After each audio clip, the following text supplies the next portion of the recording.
Welcome back to మన 9 TV. నేను మీ anchor Anji. ఈరోజు మనతో ఉన్నారు బీఆర్ఎస్ మహిళా లీడర్, సీనియర్ నాయకురాలు సరోజ గారు ఉన్నారు. ఆమెతో చాలా విషయాలు మాట్లాడి తెలుసుకునే ప్రయత్నం చేద్దాం. నమస్తే అక్క. నమస్తే అక్క. బాగున్నారా? బాగుంది. ఏంటక్క, బీఆర్ఎస్ పార్టీలో మహిళలకి ప్రాధాన్యత ఇవ్వరు, చిన్న చూపు చూస్తారని చెప్పేసి కొన్ని ఆరోపణలు వస్తున్నాయి. దీని మీద మీ ఒపీనియన్ ఏంటి? ఇదంతా అబద్ధమైన ఆరోపణలండి. ఎందుకంటే మన తెలంగాణను తీసుకొచ్చిన కేసీఆర్ బాపు గారు తెలంగాణను 10 సంవత్సరాలలో ఒక 100 ఏళ్ళు ముందుకు తీసుకుపోయారు. రాష్ట్రంలోనే కాకుండా దేశంలో కూడా చాలా అందరు అప్రిషియేట్ చేస్తున్నారు. పరిశ్రమలు ఏదైనా కూడా మహిళల పట్ల అయినా, చిల్డ్రన్స్ పట్ల అయినా ప్రతి ఒక్క సంక్షేమ పథకం అడగకుండానే టీఆర్ఎస్ పార్టీ కేసీఆర్ బాపు ఇది ఇస్తాం అది ఇస్తామని అధికారంలోకి రాకుండానే మహిళల పట్ల అయినా, గృహిణుల పట్ల అయినా, ప్రెగ్నెంట్ లేడీస్కి అయినా కూడా అన్ని ప్రతి ఒక్కటి కూడా అసలు అడగక ముందు కూడా రైతు బంధు, రైతు బీమా, రైతులకు ప్రతి ఒక్క వర్గానికి న్యాయం చేసిండు. కాబట్టి కేసీఆర్ బాపు, తెలంగాణ తెచ్చిన కేసీఆర్ బాపు 100% మహిళలకు చాలా చేశారండి. ఎందుకంటే చిన్నప్పటి నుండి వాళ్ళ స్కూల్స్ వాళ్ళు పెరిగిన తర్వాత కళ్యాణ లక్ష్మి, షాదీ ముబారక్, ప్రతి ఒక్కటి అన్ని కులాలు వర్గాలకు సంబంధం లేకుండా మహిళల పట్ల మాత్రం చాలా ముందు తీసుకెళ్లారు. మహిళలకే ప్రాధాన్యత ఇచ్చారు. మంత్రులుగా ఉన్నారు మన మహిళలు ఉన్నప్పుడు, టీఆర్ఎస్ పార్టీ ఉన్నప్పుడు వాళ్ళకు గౌరవం ఇచ్చారు. ఎక్కడికి వెళ్ళినా కూడా చాలా మంచిగా మన టీఆర్ఎస్ పార్టీ మహిళలు మాత్రం చాలా ముందుకు వెళ్ళిందండి. మన టీఆర్ఎస్ పార్టీ గవర్నమెంట్ ఉన్నప్పుడు ఒక మహిళ ప్రెగ్నెంట్ స్టార్ట్ అయినప్పటి నుంచి డెలివరీ అయ్యేదాకా కేసీఆర్ కిట్ కావచ్చు, మంత్లీ ఇంజెక్షన్స్ కావచ్చు, ఇలాంటివి చాలా చేసుకుంటూ వచ్చారు. కానీ అదే కేసీఆర్ కిట్ ఈరోజు బంద్ చేశారు. దీని మీద మీ ఒపీనియన్ ఏంటి? ఎందుకని బంద్ చేశారు అనుకుంటున్నారు? ఎందుకంటే ఇప్పుడు అమలు గాని 6 హామీలు ఇచ్చారు. ఇచ్చిన తర్వాత ఇప్పుడు బడ్జెట్ లేదంటున్నారు కాంగ్రెస్ పార్టీ వాళ్ళు. అప్పుడు కేసీఆర్ బాబు అన్ని ఇచ్చారు. ఇప్పుడు ప్రెగ్నెంట్ లేడీ నుంచి మొత్తం ఫ్రీ, అమ్మ ఒడి నుంచి మొత్తం చిన్నపిల్లలు 21st డే ఒక మేనమామ కూడా చేయలేనివి చేశారు. పెళ్లిలో కూడా కళ్యాణ లక్ష్మి ఇచ్చారు, 1,00,000 ఇచ్చారు, 1,15,000 ఇచ్చారు. అవి కూడా అసలు కేసీఆర్ బాబు వాళ్ళు అడగకుండానే ఆడబిడ్డలు అని చెప్పేసి, తెలంగాణలో ఉన్న ఆడబిడ్డలకు న్యాయం చేయాలి పేదవారికి అని చెప్పేసి అడగకుండానే గర్భిణీ స్త్రీ నుంచి వాళ్ళ పోషకాలు అందిస్తూ 21st డే వాళ్ళ డెలివరీ కూడా ఫ్రీ చేసి, మళ్ళీ డెలివరీ కూడా వాళ్ళ అమ్మఒడి తల్లికి పిల్లకు చూసుకున్నారు. కాబట్టి మన కేసీఆర్ బాబు చాలా మంచిగా చేసిరని ఆడపడుచులు అందరు ఇప్పుడు కూడా కేసీఆర్ బాపే కావాలని కోరుకుంటున్నారు. తెలంగాణలో డెలివరీ తర్వాత కూడా 12,500 సంథింగ్ 12,500 కూడా ఇచ్చారు. అది కూడా ఇచ్చారు.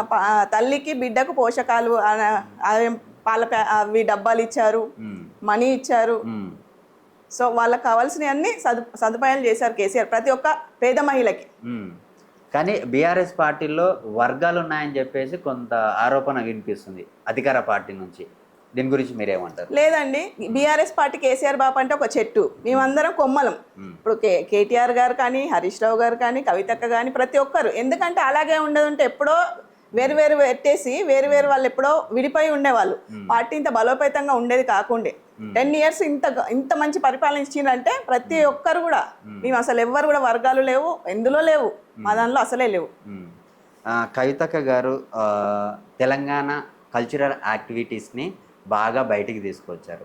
కానీ ఈమె తెలంగాణ జాగృతిలో ఇప్పుడు వర్క్ చేస్తూ పబ్లిక్లోకి తీసుకెళ్తూ బీసీల కోసం ఫైట్ చేస్తూ బలోపేతం చేస్తున్నారు తెలంగాణలో. కానీ ఇక్కడ ఒక డౌట్ వస్తుంది, బీఆర్ఎస్ పార్టీని వీడింది అని చెప్పేసి అధికార పార్టీ వాళ్ళు అంటున్నారు. ప్రజల్లో కూడా ఒక డౌట్ ఉంది, ఇది ఎంతవరకు నిజం అనుకోవచ్చు?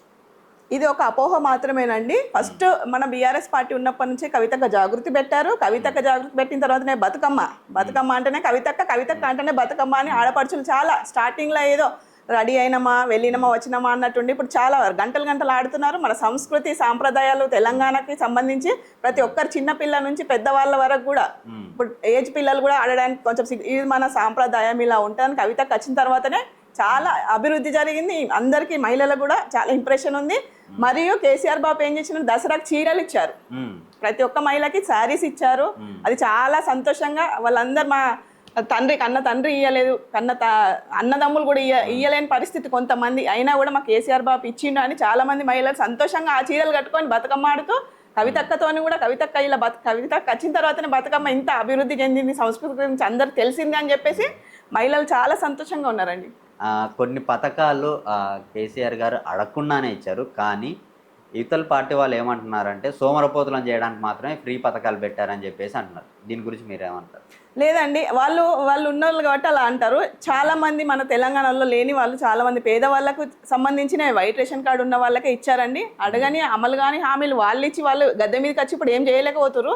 కాకపోతే కేసీఆర్ బాబు ఇచ్చిన వాటిని ఏదో ఒక బురద చల్లాలి అని చెప్పేసి వాళ్ళు చేతనైతే లేదు. ఇప్పుడు కేసీఆర్ బాబు ఉన్నప్పుడు ఏదో కష్టపడ్డాడో, ఏం చేసిండో, తెలంగాణకు ఏం చేసిండో మొత్తం అందరికీ కూడా న్యాయం చేసిండు. రైతులకు, పేదవాళ్లకు, ముసలోళ్లకు, ముస్లిమ్స్కి, హిందూస్కి, అన్ని వర్గాల ప్రజలకు న్యాయం చేసిండు. కాబట్టి వాళ్ళకు కేసీఆర్ బాబు మీద అనడానికి ఏం దొరకలేక అలా చెప్తున్నారు అంతే తప్ప సోమరపోతులను చేయడానికి కాదండి. పేదవాళ్లకు న్యాయం చేసిండు మా కేసీఆర్ బాబు. అయితే కాంగ్రెస్ పార్టీ వాళ్ళు కూడా మహిళల కోసం పెద్దపీట వేశారు, ఫ్రీ బస్సు కూడా పెట్టామని చెప్పేసి అంటున్నారు. దీన్ని ఎలా చూస్తారు? అది మంచి కాదంటారా మహిళలకి? కాదండి, కొంతమంది మహిళలే అంటున్నారు మొత్తం బస్సులలో కొట్టుకుంటున్నారు. ఇంకా కొంతమంది ఏమో పని లేకుండా కూడా ఇంట్లో భర్తలనే ఇంట్లో పెట్టి కూరగాయల కోసం కూడా వేరే హైదరాబాద్కి వెళ్తున్నారు, బట్టల షాపింగ్కి వెళ్తున్నారు. చాలా ఇబ్బంది అవుతుంది. మెయిన్గా మన ఆటో వాళ్ళకి ఇప్పుడు ఫ్రీ బస్ వల్ల ఆటో అన్నలకి ప్రాబ్లం అవుతుంది. ఇంట్లో లేడీస్కి కూడా ఏం లేకున్నా కూడా మామూలుగా కూడా వెళ్ళి వస్తే అట్లా ఆర్టీసీకి కూడా లాస్ అవుతుంది. సో ఫ్రీ బస్ అనేది కరెక్ట్ కాదని మా ఉద్దేశం అండి. అలాగే ఇందిరమ్మ ఇండ్లు కూడా ఆ ఇంటి యజమాని మహిళ ఎవరన్నారో ఆమె పేరు మీదే ఇండ్లు వస్తున్నాయి. మరి అది మంచి విషయం కాదంటారా? మహిళల కోసం పెద్దపీట వేస్తున్నట్టే కదా కాంగ్రెస్ పార్టీ వాళ్ళు. అవునండి, ఇప్పుడు కేసీఆర్ బాబు ఉన్నప్పుడు మంచి డబుల్ బెడ్రూమ్ అని ఇచ్చారు. వీళ్ళు ఏమంటున్నారు, ఇంతే ప్లేస్లో ఇంతే కట్టుకోవాలనుకుంటే కొంచెం ఇంకా ఎక్కువ ప్లేస్లో కట్టుకోవాలి, ఇప్పుడు ఇన్నే గజాలలో కట్టుకోవాలని వాళ్ళు ఒక డిమాండ్ పెడుతున్నారు. అలా కాకుండా కొంచెం ఇలా కట్టుకోవాలి అలా కట్టుకున్న వాళ్ళకి ప్రాబ్లం అవుతుంది. సో వాళ్ళు అన్ని ఇదంతా బోగస్ ప్రచారం కోసం ఇదంతా మా మీద బురద జల్లే ప్రయత్నము.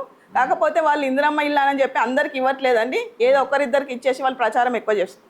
200 యూనిట్ల ఫ్రీ కరెంటు ఫ్రీ యూజ్ చేసుకుంటున్నారా, లేకుంటే ఎక్స్ట్రాగా బిల్లులు కూడా వస్తున్నాయా తెలంగాణ ప్రజలకు? వస్తున్నాయండి, గ్యాస్ ఇస్తానని గ్యాస్ ఇవ్వాలి, కరెంటు బిల్లు కూడా చాలా వస్తుంది. అసలు అంతకుముందు అలా లేదు అని చాలా మంది కూడా, నేను కరీంనగర్లో అయినా ఎక్కడికి వెళ్ళినా అందరూ అలాగే చెప్తున్నారు. మరి 200 యూనిట్లు ఫ్రీ ఇస్తున్నామని చెప్పేసి అన్నారు కదా. అంతేనండి, అమలుగానే 6 హామీలు ఇచ్చి గద్దెకెక్కిందండి కాంగ్రెస్ ప్రభుత్వం. ఇప్పుడేమో మళ్ళీ ఫ్రీ బస్ అని అలా మహిళలకు అన్యాయం, ఆటో వాళ్ళకి అన్యాయం, ప్రతి ఒక్కరికి కూడా అన్యాయం అయిపోతుంది. అక్కడ గ్యాస్ ఇస్తున్నామని గ్యాస్లో పైసలు ఇస్తున్నామని ఆ డబ్బులు రావట్లేదు. మహిళలకు 2500 ఇస్తా అని అవి రావట్లేదు. కళ్యాణ లక్ష్మి ఎక్కడ కూడా రావట్లేదని అందరు ప్రజలు అసంతృప్తితో ఉన్నారని కాంగ్రెస్ పార్టీ మీద మళ్ళీ మా కేసీఆర్ బాపే రావాలని అందరూ రైతులు కూడా కోరుకుంటున్నారు, మెయిన్గా గ్రామాలలో. మరి రైతులకు రైతు బంధు ఇచ్చాను, చాలా మందిని ఆదుకున్నాం అని చెప్పేసి అంటున్నారు. లేదండి, 100 మంది పేద రైతులు ఉంటే ఒకరిద్దరికి ఇచ్చి అవి చూపించుకొని వాళ్ళు అట్లా ఏమంటారు అడ్వర్టైజ్ చేసుకుంటున్నారు అంతే తప్ప చాలా మందికి 99% రాలేదనే వాళ్ళు పాపం బాగా బాధలో ఉన్నారండి. రైతులందరూ ఏడుస్తున్నారు, వడ్లు మొత్తం తడిచిపోతున్నాయి. ఆ రకంగా కూడా వడ్లను కూడా అలా చేయకుండా గవర్నమెంట్ అసలు దేని గురించి అభివృద్ధి గురించి పట్టించుకోవట్లేదు. పంటని ఎందుకు కొనుగోలు చేయట్లేదు? ఇప్పుడు గత ప్రభుత్వంలో ఏ పంట అయినా ఇమీడియట్లీ కొనుక్కొని తీసుకెళ్ళేవారు. బట్ ఈ గవర్నమెంట్ వచ్చిన తర్వాత చాలా వీడియోస్ కూడా చూస్తున్నాం, అక్కడక్కడ వడ్లని తడిసిపోవడం, వడ్లకి నాకు మద్దతు ధర రాలేదని చెప్పేసి పెట్రోల్ పోసి అంటించేస్తున్నారు, తన పంటను తనే అంటించేస్తున్నారు రైతులు. అంత అసంతృప్తితో ఎందుకు ఉంటున్నారు? అదే అండి, ఇప్పుడు కేసీఆర్ బాబు లెక్క పరిపాలించే సత్తా కాంగ్రెస్ ప్రభుత్వానికి లేదు, రేవంత్ రెడ్డి గారికి లేదు. సో అందుకనే రైతులకు ఏం చేస్తే ఎలా అవుతుంది, పేదవారికి ఏం చేస్తే ఎలా అవుతుంది, మహిళలకు ఏం చేస్తే ఎలా అవుతుంది, అమలుగానే 6 హామీలు ఇచ్చి గద్దెకెక్కి తర్వాత బడ్జెట్ లేదని ఇదొక సాకు. రైతు ఇబ్బంది, ఎంతమంది రైతులు ఆత్మహత్య చేసుకున్నారండి.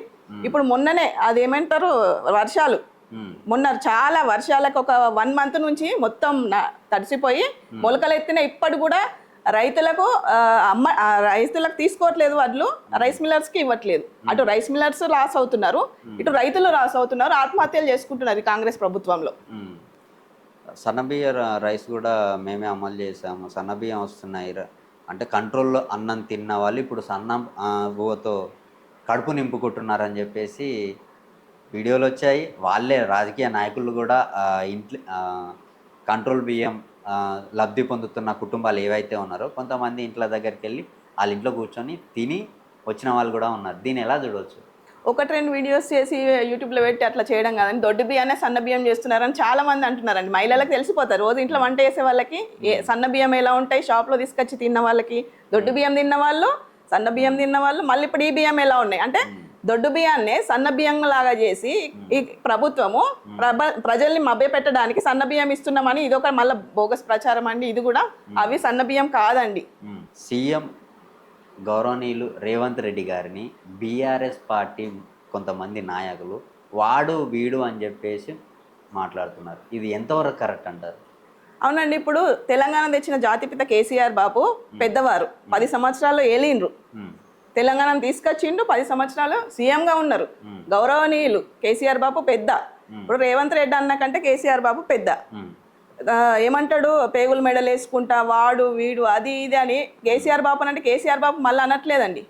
మా పార్టీ వాళ్ళు అంటున్నారు అంతే తప్ప వాడు వీడు అన్నారు.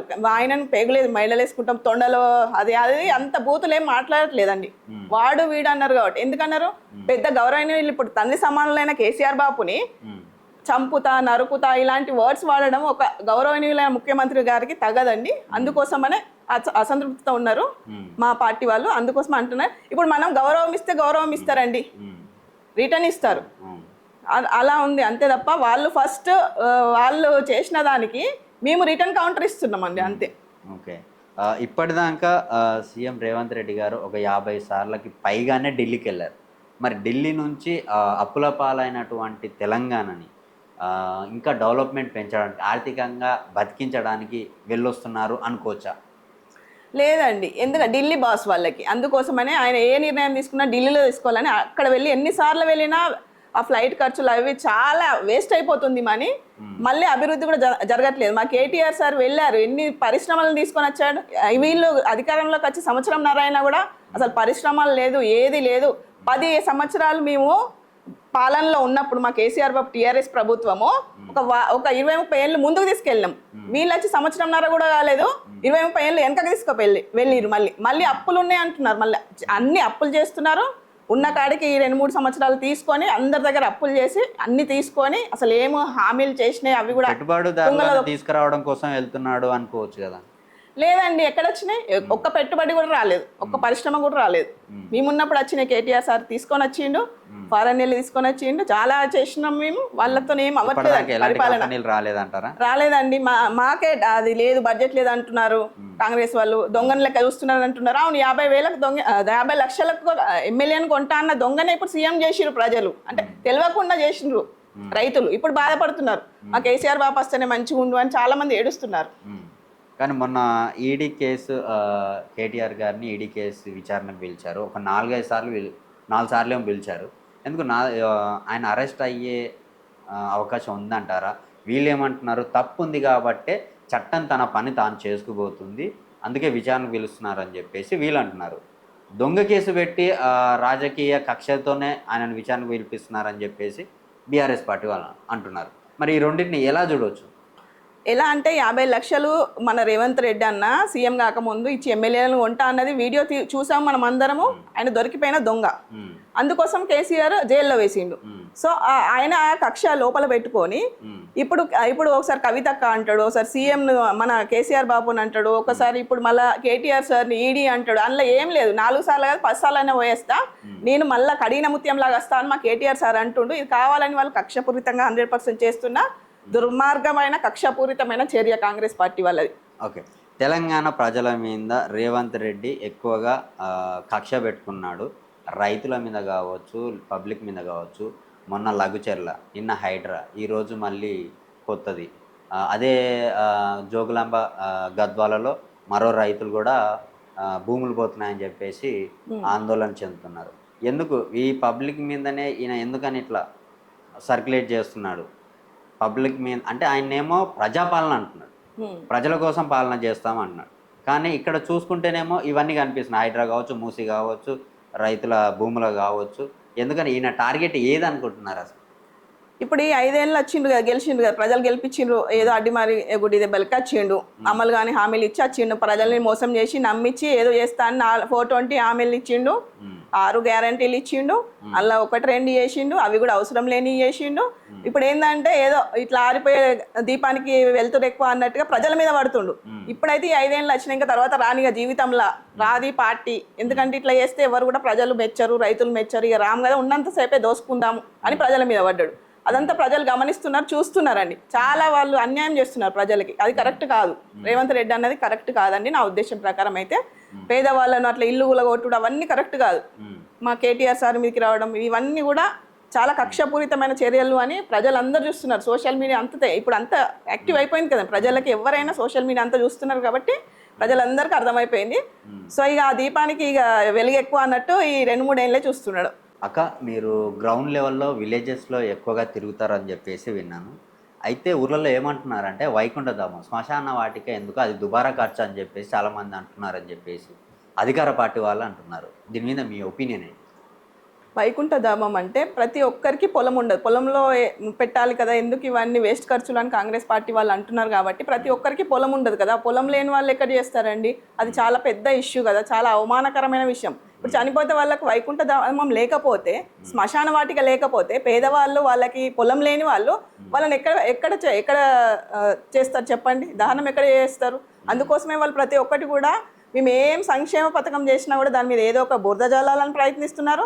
పేదవాళ్ళకే మా కేసీఆర్ అన్ని చేసిండు, ప్రతి ఒక్క వైకుంఠధామం చాలా ఊర్లలో చేశారు, దాన్ని కూడా తప్పు పడుతున్నారు. వాళ్ళకి ఏం దొరకట్లేదు, ఒక తప్పు వెతకాలి కేసీఆర్ బాబు మీద అని చెప్పేసి ఉండడానికి ఏదో ఒకటి పేదవాళ్ళ మీద, రైతుల మీద, ప్రతి ఒక్కటి అన్ని వర్గాల మీద వాళ్ళు ఏదో ఒకటి చేసుకుంటూ మళ్ళీ మా పార్టీ మీదనే, మా కేసీఆర్ బాబు మీదనే అంటున్నారు. కానీ ప్రజలందరూ గమనిస్తున్నారు. మిషన్ భగీరథ ఇంటింటికి నల్లలు ఇచ్చారు, కానీ ఈయన వచ్చిన తర్వాతే మేము మంచినీళ్ళు తాగుతున్నామా, అంతకుముందు తాగలేదా అని చెప్పేసి అంటున్నారు. అవునండి, అంతకుముందు నల్లలు ఇంటింటికి రూపాయి నల్ల ఇచ్చింది మా కేసీఆర్ బాబు. అంతకుముందు ఏం బోర్వెల్ వాటర్ తాగేవాళ్ళు. సో ఇప్పుడు ఇంటింటికి నల్ల ఇవ్వడం వల్ల చాలా మంచిగా అందరూ కూడా చాలా హ్యాపీగా ఫీల్ అవుతున్నారు. అంతకుముందు బిందెలు పట్టుకొని ఎక్కడ దూరం ఒక కిలోమీటర్స్ లేడీస్ అందరు పాపం ఎంత ప్రాబ్లంలో ఉన్న లేడీస్ కూడా వెళ్ళి ఒక్కొక్క బిందె తీసుకొని వచ్చి కిలోమీటర్లు నడిచి వచ్చేవాళ్ళు. ఇప్పుడు ఇంటింటి నల్ల వల్ల చాలా ప్రతి ఒక్క ఆడబిడ్డ కూడా మా కేసీఆర్ బాబు ఒక తండ్రి లెక్క చేస్తున్నాడు ప్రతి ఒక్క పథకాన్ని అని చెప్పేసి చాలా మంచిగా మెచ్చుకుంటున్నారండి. చాలా హ్యాపీగా ఉన్నారు లేడీస్ కూడా. సో అది చాలా మంచి పథకం అండి. మిషన్ కాకతీయ వల్ల ఎలాంటి లాభాలు ఉన్నాయనుకుంటున్నారు? చెరువులలో నీళ్ళు నింపడం, ఎత్తిపోతగల పథకం స్టార్ట్ చేసి అక్కడ నుంచి చెరువులలోకి వాటర్ నింపుకోవడం, అదే వాటర్ని పొలాలకి పంటలు పండించుకోవడానికి వాడుకోవడం, ఇలాంటివి చేస్తున్నారు. కానీ ఇంతకుముందు మాకు చెరువు లేవా, అందులో వాటర్ రాకపోయేదా, ఇది వచ్చిన తర్వాతనే మేము బతుకుతున్నామా అన్నట్టుగా ఒక ఆరోపణ వస్తుంది. దీని మీద మీ ఒపీనియన్ ఏంటి? అప్పుడెప్పుడో కాకతీయ రాజులు ఉన్నారు కదండి, అప్పుడు చెరువులు తవ్వారు. అప్పటి నుంచి ఇప్పటి వరకు మా కేసీఆర్ బాబు వచ్చిన తర్వాత ఇప్పుడు మళ్ళీ కొత్తగా అప్పుడు వాళ్ళు చేసినారంటే మళ్ళీ ఎన్నో సంవత్సరాల తర్వాత కేసీఆర్ బాబు చెరువులు తవ్విరు. ఎందుకు తవ్విరు? పూటిక తీస్తే లోపల ఇంకుడు అవి ఉంటే చూడండి, ఆ వాటర్ అన్ని ఇంకిపోయి బోర్వెల్స్కి అయినా వాటర్ ఎప్పుడు వర్షం పడితే అందులో నీళ్లు నిల్వ ఉండి ప్రతి ఒక్క పొలానికైనా దేనికైనా మంచిగా మనం స్టోరేజ్ చేసుకున్నట్టుగా ఉండి అదొక ప్రీ ప్లాన్డ్గా చేసి అన్ని తవ్వి చెరువులు తవ్వి అన్ని చేసిన పెద్ద పథకం అండి. ఇది కూడా చాలా మంచి పథకము, చాలా అప్రిషియేట్ చేస్తారండి ఈ పథకానికి కూడా కేసీఆర్ బాబుని. కొన్ని హామీలలో రేవంత్ రెడ్డి గారు స్కూటీ, తులం బంగారు, అలాగే 4,000 పెన్షను, వీటన్నిటి గురించి ప్రజలు ఎదురు చూస్తున్నారు. మరి ఇవి అమలు అయ్యే అవకాశాలు ఉన్నాయంటారా రేవంత్ రెడ్డి గారి గవర్నమెంట్లోనే? లేవండి, ఎందుకంటే ఆయనే చెప్తున్నాడు, నన్ను ఒక దొంగలా చూస్తున్నారు, చెప్పులు ఎత్తుకపోతున్నారు, నా దగ్గర బడ్జెట్ లేదు, ఏదో లంక బిందెలు ఉన్నా అనుకొని వచ్చినా అని అమలుగానే 6 హామీలు ఇచ్చిండు ప్రజలకి. మభ్యపెట్టి ఇచ్చిండు.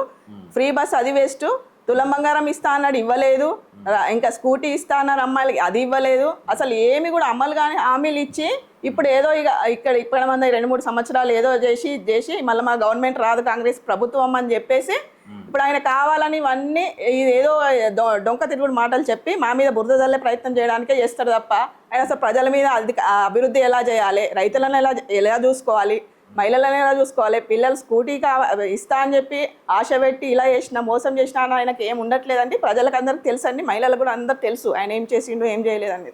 కానీ కేసీఆర్ గారు ఇప్పటికీ బయటికి రావట్లేదు, ఎందుకని ఇంత జరుగుతున్నా? వస్తున్నాడండి, ఎందుకు రాలేదు? మొన్న వరంగల్ మీటింగ్ చూసిరా, జబర్దస్త్ అయింది మాది వరంగల్ మీటింగ్. మొత్తం చాలా మంది వచ్చిర్రు, అసలు ప్లేస్ లేకుండా రోడ్ల మీదనే అందరు ఆగిపోయినారు. స్వచ్ఛందంగా వచ్చిర్రు ప్రజలు, మహిళలు. ఎండ కూడా అని చూడకుండా కూడా సాయంత్రం మీటింగ్ ఉంటే మధ్యాహ్నం వచ్చి వెయిట్ చేస్తున్నారు. మా కేసీఆర్ బాబు తెలంగాణను తీసుకొచ్చిన జాతిపిత ఎప్పుడు వస్తాడు, ఏం చెప్తాడు, మళ్ళీ ఎప్పుడు వస్తాడు, మళ్ళీ ఇన్ని రోజుల తర్వాత చూస్తున్నాం. మళ్ళీ సంవత్సరాల దరిద్ర పాలన అయిపోయిన తర్వాత మళ్ళీ మా కేసీఆర్ బంగారు భవిష్యత్ తెలంగాణను తీసుకొస్తాడు అని చెప్పేసి ప్రజలు వెయిట్ చేస్తున్నారండి. కేసీఆర్ బాబు వస్తాడండి, సింహం సింగిల్గా ఎప్పుడు టైంకి వస్తాడండి. టైంకి వస్తారు. మా ఎమ్మెల్యేలు వాళ్ళు కూడా అందరు తిరుగుతున్నారు. మా కేటీఆర్ సార్ అందరు కూడా ప్రజలలో ఉంటారు. కవితకు కూడా డైలీ ప్రతి మహిళను చైతన్యవంతం చేయడానికి ఊరూరు తిరిగి ప్రతి దానికి కూడా ప్రతి మన సంస్కృతిని అన్నిటి తెలవడానికి కవితకు కూడా తిరుగుతున్నారని మా పార్టీలో కేసీఆర్ కూడా వస్తారు. టైం వచ్చినప్పుడు ఖచ్చితంగా బీఆర్ఎస్ వస్తుంది అనుకుంటున్నారా? వస్తుందండి, 100% వస్తుంది. ఎందుకంటే వాళ్ళు చాతగాని ప్రభుత్వం. ఎందుకంత నమ్మకం? వాళ్ళు చేస్తున్నది చాతగాని ప్రభుత్వం. ఆయనకు చాత కాకపోతే దిగిపోవాలి. బడ్జెట్ లేదు, అది లేదు, ఇది లేదు అని చెప్పి రైతులను మోసం చేశారు. ఎంతమంది ఆత్మహత్యలు చేసుకున్నారు, వడ్లు తలిసిపోయినాయి. వాళ్ళకు లాసు, రైస్ మిల్లర్స్కి లాసు, మహిళలకి లాసు, తులం బంగారం ఏది, అసలు ఏది? ఇంతమందిని మోసం చేసి ఆ ఫ్రీ బస్ అవసరం లేదంటున్నారు అందరూ. సో అందరూ కూడా ప్రతి అనగా అన్ని వర్గాలండి, హిందూ ముస్లిం అందరు, మరి ప్రతి ఒక్కరు కూడా వాళ్ళకి ఏం చేయట్లేదండి. ఏ వర్గాన్ని కూడా ఏం చేయట్లేదు, ఏ కులాలకు ఏం చేయట్లేదు. మా కేసీఆర్ బాబు అన్ని కులాలకు అన్ని చేసిండనే సమన్యాయం చేసిండు, చాలా బాగా చేసిండు. ఈయన అన్ని అప్పులు చేసిపోదామని, ఇంకా డబుల్ త్రిబుల్ అప్పులు చేసిపోదామని చూస్తున్నాను ప్రజల మీద. అక్క, ఫైనల్గా కాంగ్రెస్ గవర్నమెంట్ గురించి, వాళ్ళ పాలన గురించి ఏం చెప్తారు? నేను చెప్పడం కంటే ప్రజలు ఏం చెప్తున్నారంటే, ఈ ప్రభుత్వం ఎప్పుడు దిగిపోతుంది, ఎప్పుడు దిగిపోవాలి, సంవత్సరం నరకే వాళ్ళకు 100 ఏళ్ళు పరిపాలించినట్టుగా వెనకకి తీసుకుపోయారు ప్రతి ఒక్క వర్గాన్ని. వీళ్ళదంతా డైవర్ట్ పాలిటిక్స్ అనమాట. ఎందుకంటే వాళ్ళకి చేతగాక కేటీఆర్ మీద, హరీష్ అన్న మీద, కేసీఆర్ మీద, కవితక్క మీద, అన్ని కాళేశ్వరం అని ఒకటి, ఈడీ కేసు అని ఒకటి, ప్రతి ఒక్కటి వాళ్ళకి చేత కాకుండా వాళ్ళకు అభివృద్ధి ఎక్కడ అడుగుతారో ప్రజలు వాళ్ళని ఎక్కడ నిలదీస్తారో అని చెప్పేసి ఏమంటే డైవర్ట్ పాలిటిక్స్ చేసుకుంటా కావాలని వీళ్ళు అసమర్థ పరిపాలన, అసమర్థ ప్రభుత్వం అని కాంగ్రెస్ ప్రభుత్వాన్ని ప్రజలకు అర్థమైపోయింది. కాబట్టి సో వాళ్ళు ఎప్పుడు దిగిపోతారా అని ప్రజలు ఆలోచిస్తున్నారు. ప్రజలారా మీరు కూడా తెలుసుకోండి. ఎప్పుడు మార్పు అన్నారు కాబట్టి ఎందులో మార్పు అయిన ప్రతి వ్యవస్థలో కూడా ఫెయిల్ అయిపోయారు. రియల్ ఎస్టేట్లో ఫెయిల్ అయిపోయారు, రైస్ మిల్లర్స్లో ఫెయిల్ అయిపోయారు, రైతు బంధు రైతు బీమా ఇచ్చట్లో ఫెయిల్ అయిపోయారు, మహిళలకు ఇవ్వడంలో ఫెయిల్ అయిపోయారు, ప్రతి ఒక్క విషయంలో ఫెయిల్ అయిపోయారు. ప్రతి కుల మత అన్ని వర్గాలను అభివృద్ధి చేయాల్సిన కాంగ్రెస్ ప్రభుత్వము మొత్తం వాళ్ళని ఒక 10-20 ఏళ్ళు వెనకకి తీసుకుపోయి రాష్ట్రాన్ని మొత్తం అప్పుల పాలు చేసి ఆగమాగం చేసి ప్రజలను కన్ఫ్యూజ్ చేయడానికి డైవర్ట్ చేస్తున్నారు. కాబట్టి ప్రజలారా ఓట్లు వస్తున్నాయి. ఇప్పుడు స్థానిక సంస్థ ఎన్నికలు వస్తున్నాయి, మున్సిపల్ ఎన్నికలు వస్తున్నాయి. అందరూ మనోళ్ళే. ఇప్పుడు జెడ్పీటీసీలు, సర్పంచులు అందరూ మన టీఆర్ఎస్ పార్టీని గెలిపిస్తారు. ఇప్పుడు వాళ్ళు ఓడిపోతారన్న భయంతో ఉండి ఇవన్నీ కావాలని ఇదంతా చేస్తున్న డర్టీ పాలిటిక్స్. కాబట్టి మన తెలంగాణ ప్రజలు చాలా వెరీ తెలివివంతులు కాబట్టి అన్నీ అర్థం చేసుకుంటారు. ప్రతి ఒక్కరు రైతుల కాంచెల్లి ఇప్పుడు చదువుకున్న వాళ్ళు ఇప్పుడు అర్థం చేసుకున్నారు, రైతులు ఇప్పుడు అర్థం చేసుకున్నారు. సో ఏమవుతుందంటే ఇప్పుడు జరిగే మున్సిపల్ ఎన్నికలైనా ప్రతి ఒక్క ఎన్నికలైనా కూడా మన బీఆర్ఎస్ ప్రభుత్వాన్ని గెలిపిస్తారని కోరుకుంటున్నాను. గెలిపియాలి కూడా. జై తెలంగాణ. ఇది బీఆర్ఎస్ లీడర్ సరోజ గారితో ఇంటర్వ్యూ. మరో ఇంటర్వ్యూతో మళ్ళీ మీ ముందుకు వస్తాను. For more updates please subscribe to మన 9 టీవీ. నమస్తే.